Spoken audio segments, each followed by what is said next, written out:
Hello everyone, welcome to Hitesh easy.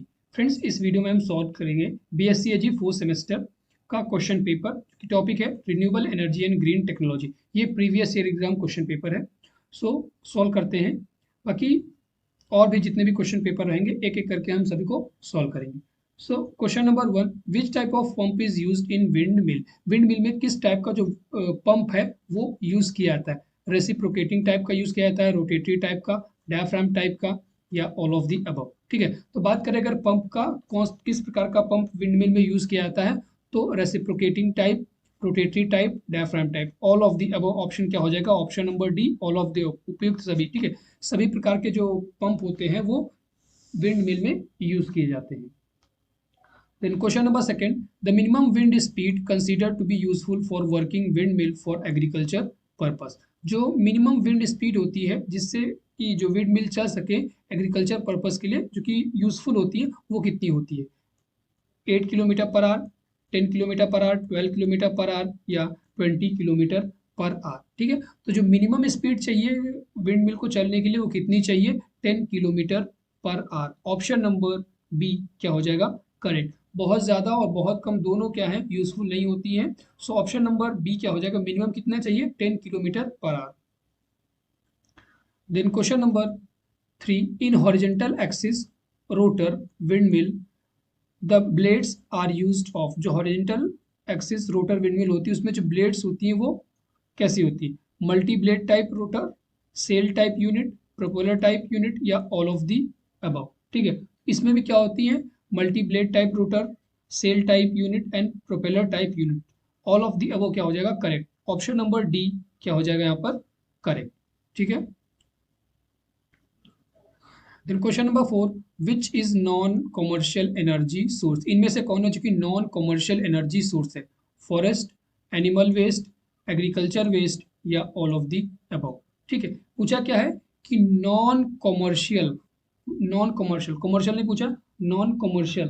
तो forest, animal waste, agriculture waste, तीनों हमारे क्या है? नॉन कॉमर्शियल एनर्जी सोर्सेज है। सो ऑप्शन नंबर डी क्या हो जाएगा यहाँ पर? करेक्ट। ठीक है, ऑप्शन नंबर डी क्या हो जाएगा? करेक्ट। जैसे आपका कोल, पेट्रोलियम, ये सब चीज क्या है? कॉमर्शियल है। Question number five, biogas plant consist of digester, gas holder, inlet and outlet pipes, या all of the above. So biogas में भी तीनों चीज होती हैं, digester, gas holder, inlet, outlet pipe. Option number D उपयुक्त सभी, इसमें भी क्या हो जाएगा? Correct option.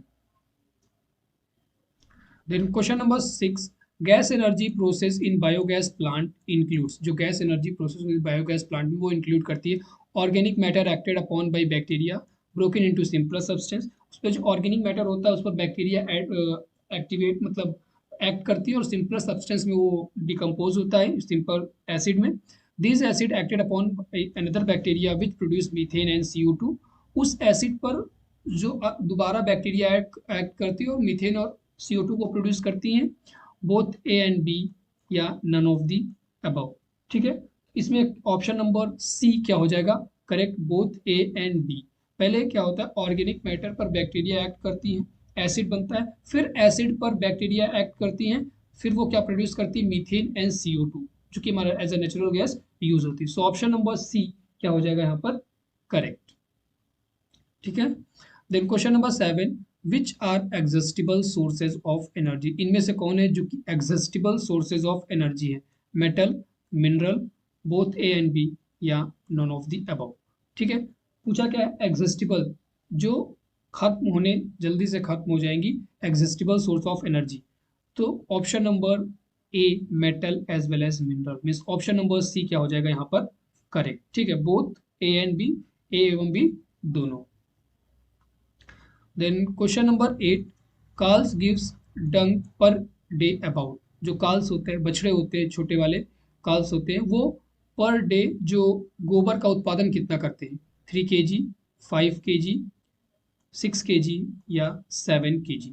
ठीक है, तो काफ्स जो होती है वो पर डे अबाउट 5 kg जो है काउडंग है वो प्रोड्यूस करती है। अगर यही हम काउ की बात कर लें, ठीक है, काउ तो अप्रॉक्स हमारा 10 to 15 kg, ठीक है, पर डे एवरेज कहीं पे आपको 10 kg मिलेगा। अगर ठीक है, या 10 to 12 kg हो गया। तो एवरेज क्या है 10 to 15 kg के बीच में वो प्रोड्यूस करती है।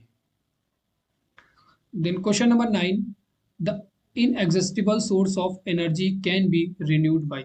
जो इनएग्जिस्टिबल सोर्स ऑफ एनर्जी है उसको हम लोग कैसे रिन्यू कर सकते हैं? फिजिकल प्रोसेस से, मैकेनिकल प्रोसेस से, केमिकल प्रोसेस से, या ऑल ऑफ दी अबव। ठीक है, तो इनएग्जिस्टिबल सोर्स ऑफ एनर्जी उसको हम लोग फिजिकल प्रोसेस से भी रिन्यू कर सकते हैं, ठीक है, केमिकल से कर सकते हैं और मैकेनिकल, तीनों प्रोसेस से रिन्यू कर सकते हैं। सो ऑप्शन नंबर डी क्या हो जाएगा यहाँ पर करेक्ट, उपयुक्त सभी। ठीक है फ्रेंड्स, ओल्ड क्वेश्चन पेपर है, इससे पहले भी रिन्यूएबल एनर्जी पर या और भी जितने भी टॉपिक्स हैं, टॉपिक वाइज मैंने अपलोड क्वेश्चन को अपलोड किया हुआ है, क्वेश्चन पेपर को। तो अब टॉपिक वाइज सर्च किए, प्लेलिस्ट जो है प्लेलिस्ट पर जाकर के आप वीडियोस देख सकते हैं। Question number 10, the process of gas production in biogas plant is retarded very much when temperature of slurry is below. ठीक है, जो गैस प्रोडक्शन होता है बायोगैस का बहुत कम हो जाता है जब जो स्लरी का टेम्परेचर होता है जब कम होता है 20 डिग्री सेल्सियस से, 15 डिग्री सेल्सियस से, 25 डिग्री सेल्सियस से, या नन ऑफ दी अबव। ठीक है, जो टेम्परेचर हमारा 15 डिग्री सेल्सियस से कम होता है। सो ऑप्शन नंबर बी क्या हो जाएगा करेक्ट ऑप्शन नंबर। ठीक है फ्रेंड्स, बट कुछ लोग की डिमांड रहती है कि हिंदी और इंग्लिश, हिंदी में पेपर सॉल्व कराइए, बट हिंदी में क्या है कि जैसे मेरा इंग्लिश मीडियम है तो मेरे को थोड़ी सी प्रॉब्लम होती है क्योंकि वो चीज़ कभी पढ़ी नहीं है, तो इसलिए कोशिश क्या करिए कि इंग्लिश में सॉल्व करने की, मैं इंग्लिश में सॉल्व कराता हूँ, बाकी हिंदी साइड में लिखा रहता है, तो जिसको जिस चीज़ में ज़्यादा कंफर्टेबल है हिंदी में या इंग्लिश में तो उस हिसाब से दिख सकता है। Question number 11, biogas consist of methane, carbon dioxide, both A and B, या नन ऑफ दी अबव। ठीक है, तो बायोगैस में क्या होता है, मीथेन होती है, कार्बन डाइऑक्साइड, दोनों होती है। सो ऑप्शन नंबर सी यहाँ पर क्या हो जाएगा करेक्ट। ठीक है, बायोगैस में क्या होता है, मीथेन होती है, कार्बन डाइऑक्साइड जो भी ऑर्गेनिक मैटर होता है उस पर बैक्टीरिया एक्ट करती है, एसिड बनाती है, फिर जो एसिड पर फिर बैक्टीरिया एक्ट करके हमारे गैसेस बनाती है, मीथेन और carbon dioxide.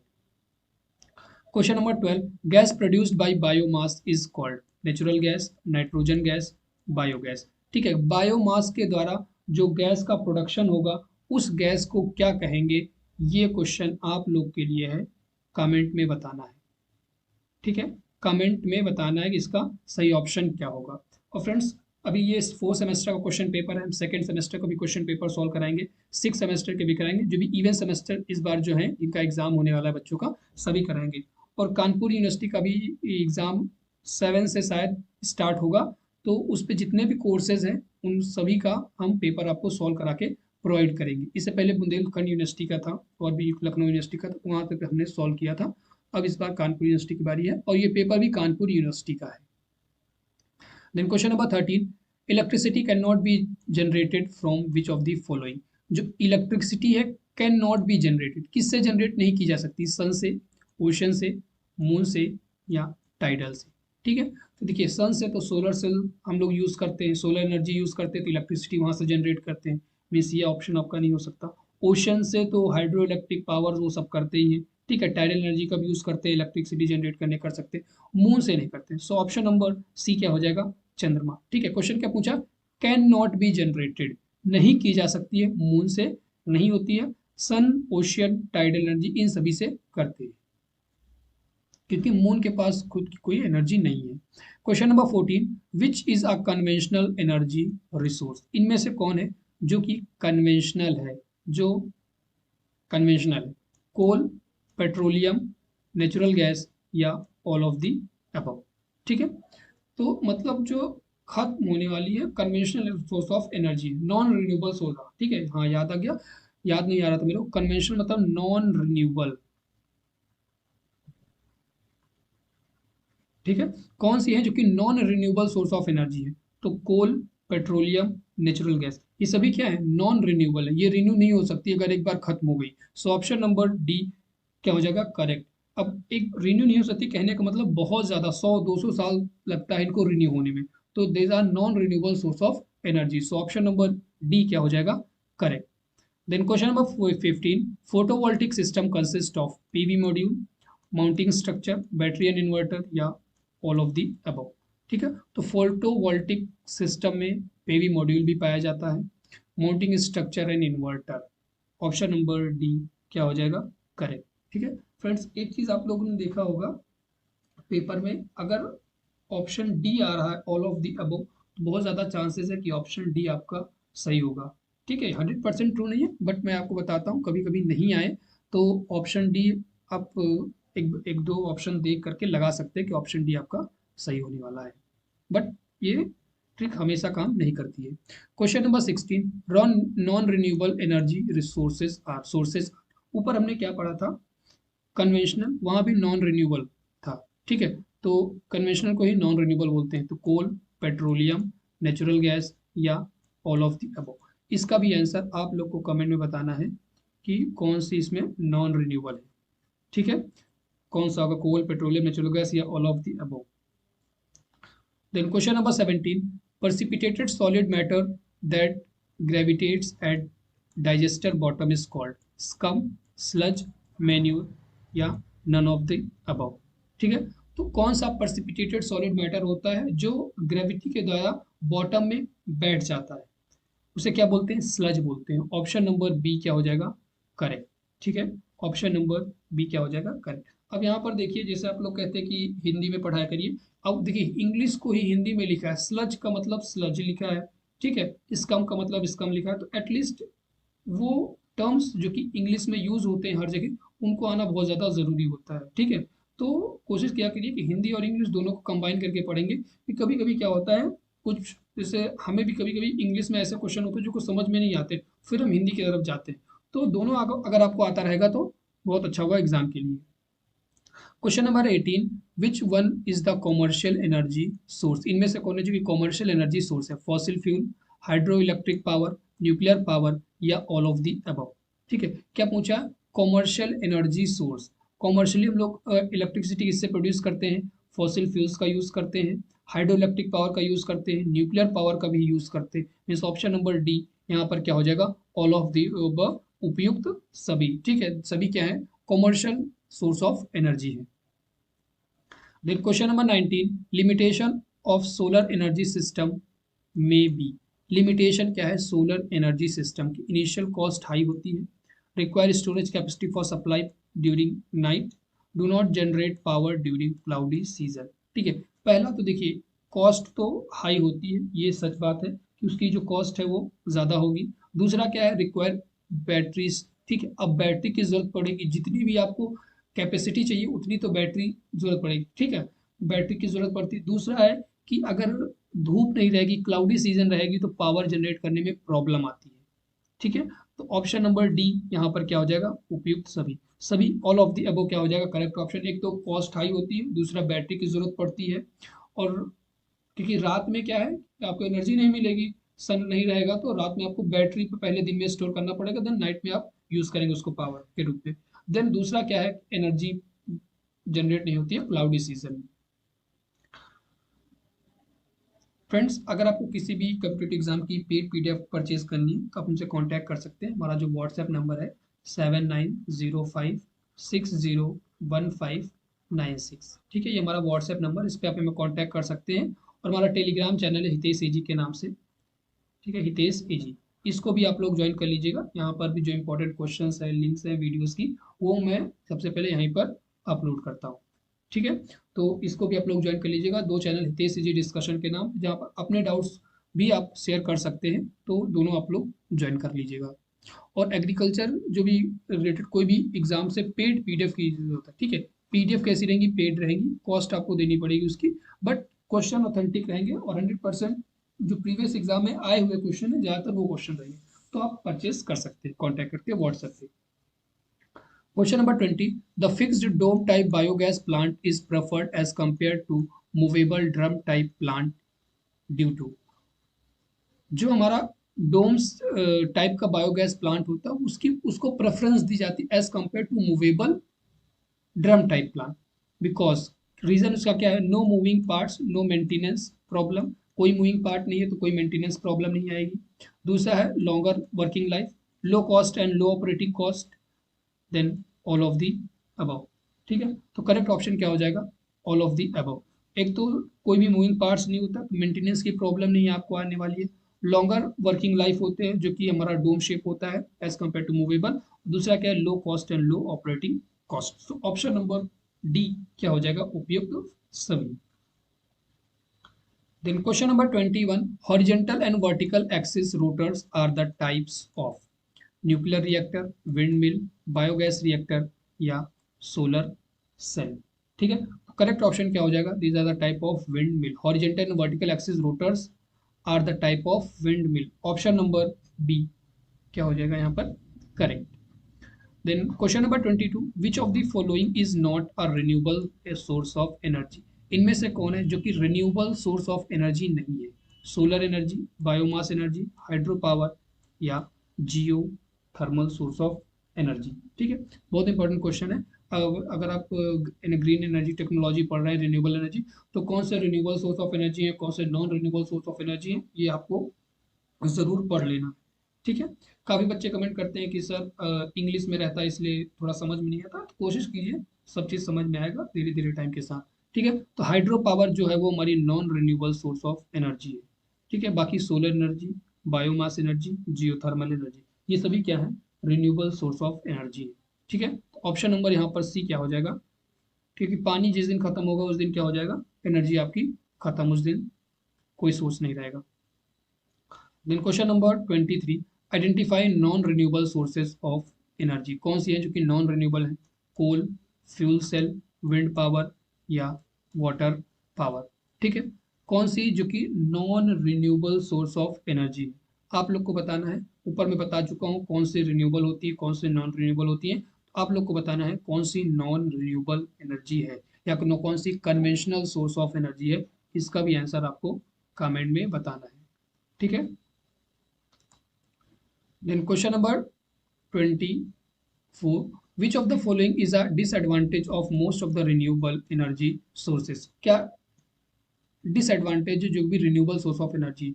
High waste disposal cost, unreliable supply, high running cost या ऑल ऑफ दी अबव. ठीक है, देखिए जो कि हमारी रिन्यूएबल सोर्स ऑफ एनर्जी, जैसे हमारा आपका विंड मिल हो गया, ठीक है, जियोथर्मल एनर्जी हो गई, इन सब के लिए आपको एक तो रनिंग कॉस्ट बहुत ज़्यादा जरूरत पड़ती है, अनरिलायबल सप्लाई होती है, रिलायबल नहीं होती है, कभी जिस दिन खराब हुआ सब खत्म. ठीक है, high waste disposal cost, high waste disposal cost भी होता है. So option number D all of the above, इन सभी का क्या हो जाएगा? करेक्ट. ठीक है, which of the following is a disadvantage पूछा है, तो सभी इसके क्या है? डिसएडवांटेज है.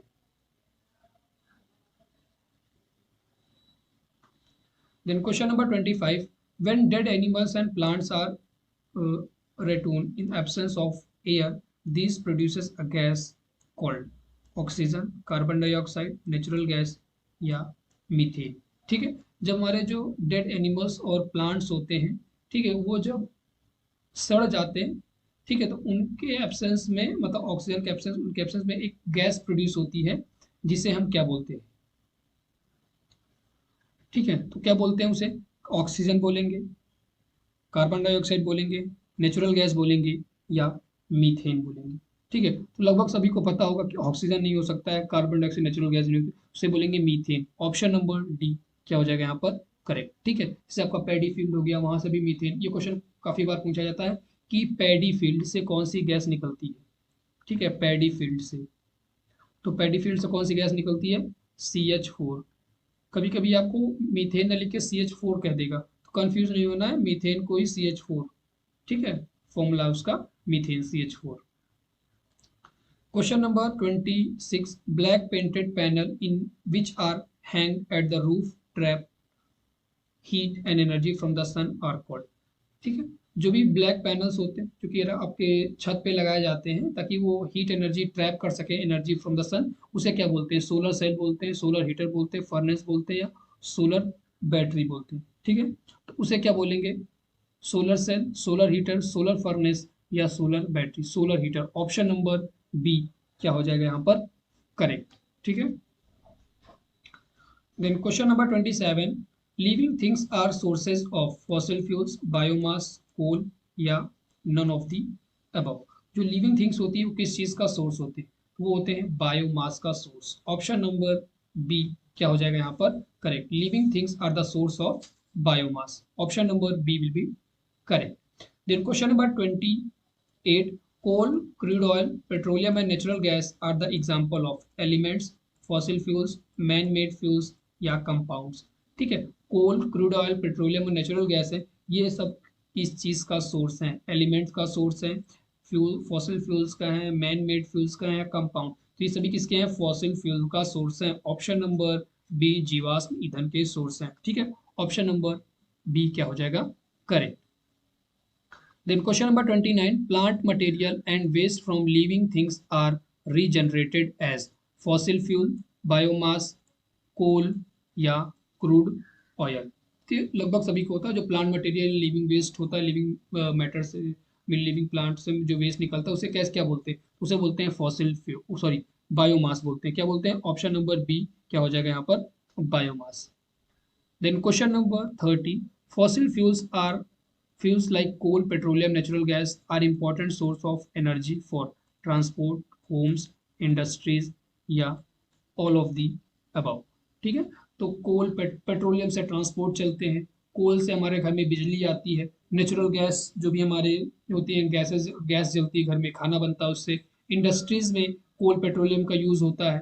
ठीक है, तो सभी के जगह पर यूज होता है। तो ऑप्शन नंबर डी क्या हो जाएगा, ऑल ऑफ दी अबव। ठीक है, option number D all of the above क्या हो जाएगा, करेक्ट। ठीक है, तो फ्रेंड्स इस वीडियो में 30 क्वेश्चन को सॉल्व करेंगे, बाकी जो नेक्स्ट वीडियो बनाएंगे जहां पर हम रिमेनिंग 31 से 60 क्वेश्चन है उनको सॉल्व करेंगे। ठीक है, तो वीडियो देख लीजिएगा, पूरा इंपॉर्टेंट है, बाकी नेक्स्ट वीडियो में मिलेंगे फिर इसी के जो रिमेनिंग क्वेश्चन है उनके साथ।